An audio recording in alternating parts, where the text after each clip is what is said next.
السلام علیکم ورحمۃ اللہ وبرکاتہ۔ الحمدللہ وحدہ والصلاة والسلام علی من لا نبی بعدہ، اما بعد فاعوذ باللہ السمیع العلیم من الشیطان الرجیم من حمزہ ونفخہ ونفثہ۔ بسم اللہ الرحمن الرحیم۔ فبشر عباد الذین یستمعون القول فیتبعون احسنہ، اولئک الذین ھداھم اللہ واولئک ھم اولو الالباب۔ وقال جل من قائل وننزل من القرآن ما هو شفاء ورحمة للمؤمنين۔ وقال عليه أفضل الصلاة والتسليم إن الله تعالى لم ينزل داء إلا أنزل له شفاء علمه من علمه وجاهله من جاهله۔ ناظرین، پروگرام دوائے شافی پیش خدمت ہے اور بارگاہ عزتی میں دعا ہے کہ اللہ تعالیٰ اس پروگرام کے ضمن میں جو کچھ کہا سنا جائے، سن کر اس پر عمل پیرا ہونے کی توفیق کامل مرحمت فرمائے۔ سبحانک لا علم لنا الا ما علمتنا انک انت العلیم الحکیم۔ ناظرین، آج کی اس نشست میں گفتگو کا جو موضوع ہے وہ معروف علامہ ابن القیم رحمہ اللہ ابو عبداللہ شمس الدین محمد بن ابی بکر بن ایوب الدمشقی رحمۃ اللہ علیہ کی تالیف کردہ وہ کتاب الداء والدواء میں ان کا قائم کردہ وہ عنوان ہے جو کہ ذہنی اور دلی امراض کے لیے دوائے شافی ہے۔ اس لیے بہت زیادہ ضرورت ہے اس بات کی کہ اس موضوع کو سنا جائے اور تفصیل سے سمجھ کر سوچ کر اپنی زندگی کو کتاب اللہ سنت رسول اللہ صلی اللہ علیہ وسلم کے مطابق استوار کیا جائے۔ اس سلسلے میں جو کہ ہم نے گفتگو پہلے پروگرام میں کی، اس کا جو عنوان تھا وہ مغالطۃ النفس حول الاسباب۔ اسباب کے بارے میں انسان کے نفس کے اندر یا دل کے اندر جو شبہات اور شکوک یا مغالطے جنم لیتے ہیں، ان کی نشاندہی اور پھر ان کا حل سلوشن علامہ ابن القیم رحمہ اللہ نے ذکر کیا ہے، اور اس سلسلے میں کتاب اللہ کی آیات اور پھر احادیث مبارکہ ان کو بھی ذکر کرتے ہوئے جو اپنے آپ کو مغالطہ دیتے ہیں ان کے مفاہیم اور مطالب کو سمجھنے میں، ان کا ذکر کرتے ہوئے وہ کہتے ہیں کہ یہ کہنا ان کا بعض لوگوں کا یہ ہے کہ عاشورہ کا روزہ جو ہے سارے گناہوں کے سال کے گناہ معاف کر دیتا ہے، اور اس طرح عرفہ کا روزہ پورے 2 سالوں کے گناہوں کی معافی ہے، تو اس لیے جب ہم یہ ایک روزہ رکھ لیں گے 2 رکھ لیں گے تو سارے جتنے بھی گناہ ہیں وہ دھل جائیں گے۔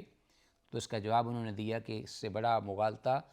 یا یہ شیطان کی طرف سے دھوکہ بالکل واضح اور کلیئر ہے کہ وہ دیگر احادیث جو اس سے بھی اقویٰ ہیں اور اصح ہیں اپنے معنی اور مفاہیم میں اور کلیئر ہیں، اور پھر یہ ہے کہ ان میں جو اعمال ہیں ان کا ذکر یہ تو نفلی روزوں کا ہے، وہاں فرائض کا ذکر ہے کہ ان کے اندر بھی یہ قوت اور طاقت نہیں جب تک انسان بڑے گناہوں سے نہ بچے کہ ان کے جو ناکردہ گناہ ہیں ان کے لیے وہ کفارے کا موجب ہوں، کیونکہ رسول اللہ صلی اللہ علیہ وسلم نے وہاں یہ ذکر فرمایا کہ نماز فرض سے نماز دوسری، اور جمعہ سے جمعہ، اور اسی طرح رمضان سے رمضان، بڑے بڑے فرائض ہیں، تو ان کے درمیان کیے گئے گناہ بعد والی عبادات وہ ان کو مٹا دیتی ہیں۔ اذجتون باطل کبائر، یہ 7 الفاظ ذکر کیے رحمۃ للعالمین نے کہ جب بڑے گناہوں سے انسان بچے۔ اور پھر یہ قرآن حکیم کی آیت کی وضاحت ہے جس میں اللہ احکم الحاکمین فرماتے ہیں کہ ان تجتنبوا کبائر ما تنہون عنہ، اگر تم ان بڑے گناہوں سے بچو گے، اپنے آپ کو بچاؤ گے جن سے تمہیں منع کیا گیا ہے، روکا گیا شریعت طاہرہ میں، نکفر عنکم سیئاتکم، تو پھر اس کا یہ جواب ہے کہ ہم تمہاری جو پچھلی غلطیاں ہیں یا کوتاہیاں ہیں، معاصی ہیں، ان کو بھی ہم مٹا دیں گے۔ تو گویا کہ یہ مشروط ہے اس بات کے ساتھ کہ ایک انسان بڑے گناہوں سے محفوظ رہے، بچے، اللہ کی اطاعت و فرما برداری کی طرف آئے، سچی توبہ کرے، یہ ان کے لیے۔ ایک اور بڑا ناظرین آیات سے ہٹ کر جو کچھ دیگر دلائل ہیں وہ اس طریقے سے اپنے آپ کو دھوکہ دیتے ہوئے لوگ یہ باور کراتے ہیں کہ میرا اللہ پر ظن بڑا اچھا ہے، میں اپنے اللہ کے بارے میں بڑا اچھا ظن رکھتا ہوں، اور جیسا کہ گمان اللہ سے کریں اللہ کا ملاکمین اس آدمی کا وہ گمان بن جاتا ہے۔ یہ کچھ گمراہ جو قسم کے جہال اور صوفیاء وہ اس قسم کے بول اور اقوال بولتے ہیں اور پھر وہ کسی اور دنیا میں ہی بستے ہیں، حقیقی عملی شرعی جو زندگی ہے، لائف ہے، اس سے وہ بہت دور، بلکہ اپنے ہوش و واس میں بھی وہ نہیں ہوتے۔ تو اس قسم کے وہ جو نصوص ہیں ان کا وہ سہارا لیتے ہوئے یہ کہتے ہیں وَقَتِّقَالِ بَعْدِهِمْ عَلَىٰ قَوْلِهِ صلی اللہ علیہ وسلم حَاقِيًا عَنْ رَبِّهِ، اللہ کے بارے میں کہ حسن ظن ہے میرا، تو کسی آدمی کا یہ کہنا رسول اللہ صلی اللہ علیہ وسلم کی اس حدیث کو جو حدیث قدسی ہے اور جو اللہ کے ریفرنس سے رسول اللہ صلی اللہ علیہ وسلم بیان فرماتے ہیں، حدیث قدسی اللہ رب العالمین کا بابرکت نام لے کر، کہ اللہ فرماتے ہیں انا عند حسن ظن عبدی بی، کہ میں اپنے بندے کے حسن ظن کے مطابق ہوں جو وہ میرے ساتھ رکھتا ہے۔ فَلْيَظُنَّ بِي مَا شَاءَ، تو اسے چاہیے کہ وہ جس طرح کا چاہے میرے ساتھ ظن رکھے۔ تو گویا علامہ ابن القیم رحمہ اللہ نے ناظرین یہ الفاظ ذکر کیے ہیں جو کہ اس طرح کے الفاظ یہاں موجود نہیں ہیں حدیث میں، بلکہ یعنی ان الفاظ کے ساتھ یہ حدیث ضعیف ہے، یہ صحیح نہیں ہے، پہلی تو بات یہ ہے۔ لہٰذا فَلْيَظُنَّ بِي مَا شَاءَ، کہ اسے چاہیے کہ وہ جس طرح کا چاہے میرے ساتھ گمان کرے، اللہ نے اس کو اختیار دے دیا ہے، کھلی چھٹی دے دی ہے۔ تو ان الفاظ کے ساتھ یہ حدیث ضعیف ہے۔ امام بہقی نے ذکر کیا ہے اس کو حضرت ابو ہریرہ رضی اللہ عنہ سے، اور ضعیف الترغیب و ترہیب میں بھی اس کا ذکر ہوا ہے کہ یہ ضعیف ہے، حدیث ضعیف ہے۔ صحیح حدیث کے جو الفاظ ذکر ہوئے ہیں وہ اور الفاظ ہیں، اور وہ صحیحین میں ہیں حضرت ابو ہریرہ رضی اللہ تعالیٰ عنہ سے ہی، کہ اللہ عز و جل یہ فرماتے ہیں یقول اللہ عز و جل انا عند ظن عبدی بی وانا معہ اذا ذکرنی، کہ میں اپنے بندے کے ظن کے مطابق، وانا عند ظن عبدی بی، یہ الفاظ ہیں، اور یہ صحیحین میں حدیث ہے، یہ طویل حدیث ہے اور اس کے شروع کے الفاظ یہ ہیں وَأَنَا مَعَهُ، اور میں اپنے بندے کے ظن کے گمان کے مطابق ہوں اور میں اس کے ساتھ ہوں، اذا ذکرنی، جب وہ میرا ذکر کرے، اور ان ذکرنی فی نفسہ ذکرتہ فی نفسی، آگے الفاظ ہیں کہ اگر وہ اپنے دل میں دماغ میں مجھے یاد رکھتا ہے تو میں اس کو اپنی ذات میں یاد رکھتا ہوں، وَإِن ذکرنی فی مَلَئٍ ذکرتہ فی مَلَئٍ خیر منہ، اور اگر وہ مجھے یاد رکھتا ہے کسی ایسی محفل میں اپنے احباب میں تو میں اس کا ذکر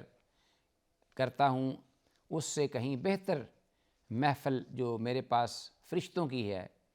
اس میں ان کے اندر میں اس کا ذکر کرتا ہوں۔ یہ اللہ کا ملاکمین کی حدیث قدسی میں یہ الفاظ اس حدیث میں آتے ہیں۔ تو اس طرح کے الفاظ سے انا عند ظن عبدی بی، لوگوں کا اپنے بارے میں یہ تاثر اور یہ گمان کر لینا کہ ہمیں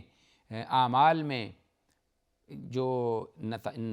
نجات ہے اخروی وہ اعمال پر ڈیپینڈ نہیں کرتی،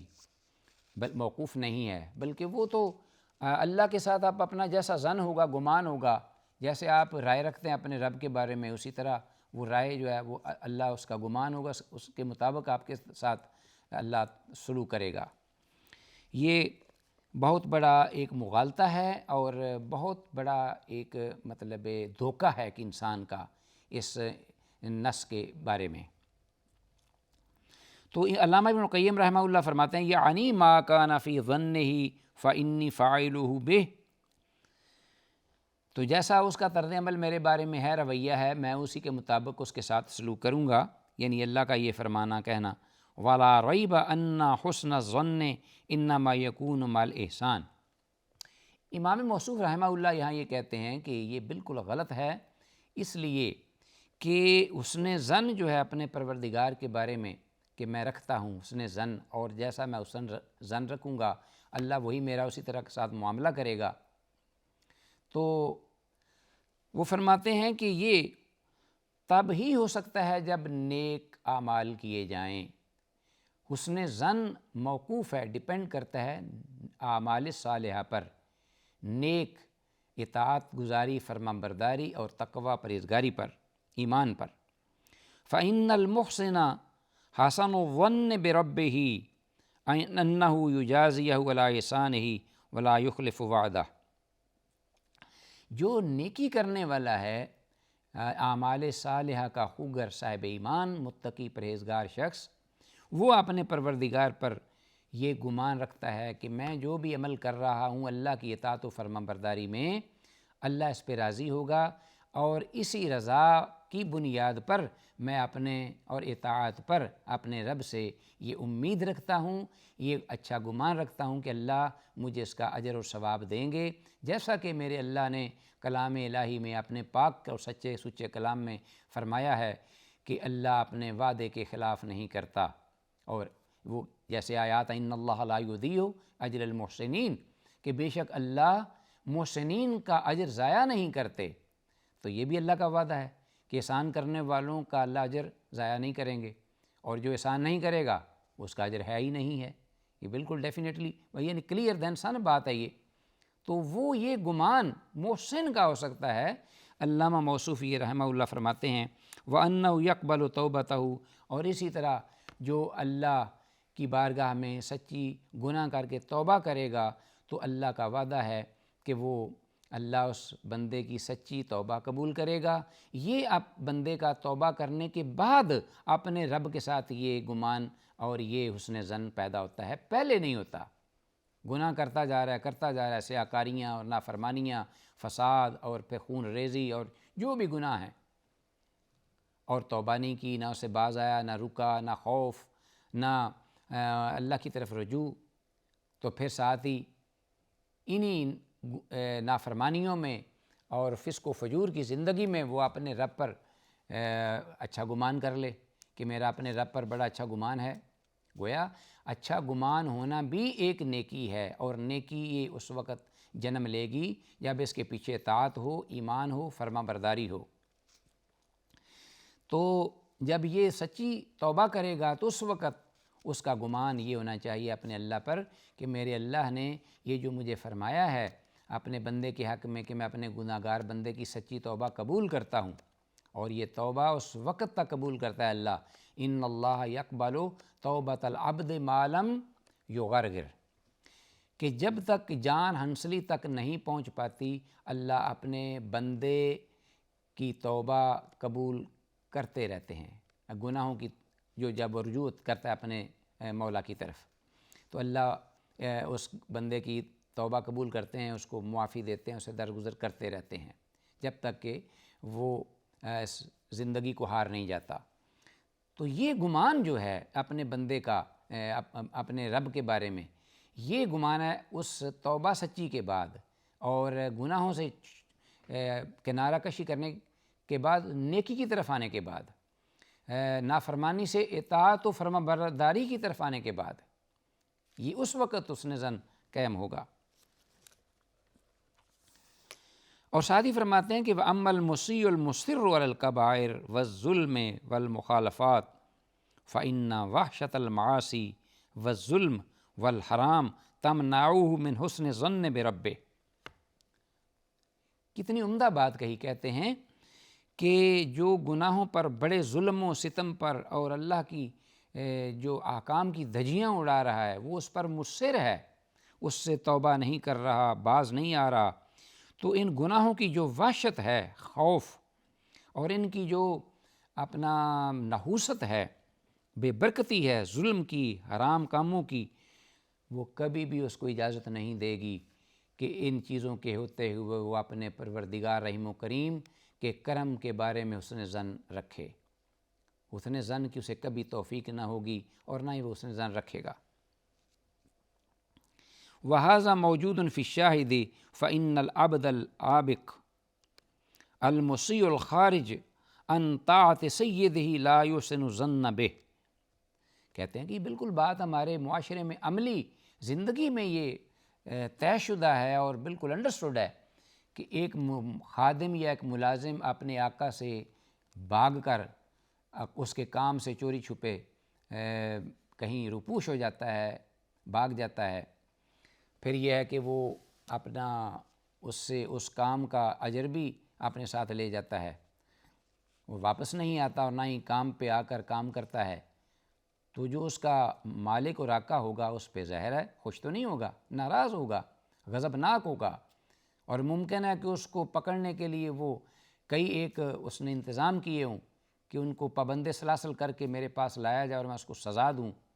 اس کو واپس اس سے اپنے جو مجھ سے معاوضہ لے گیا اس کو اس سے نکالوں،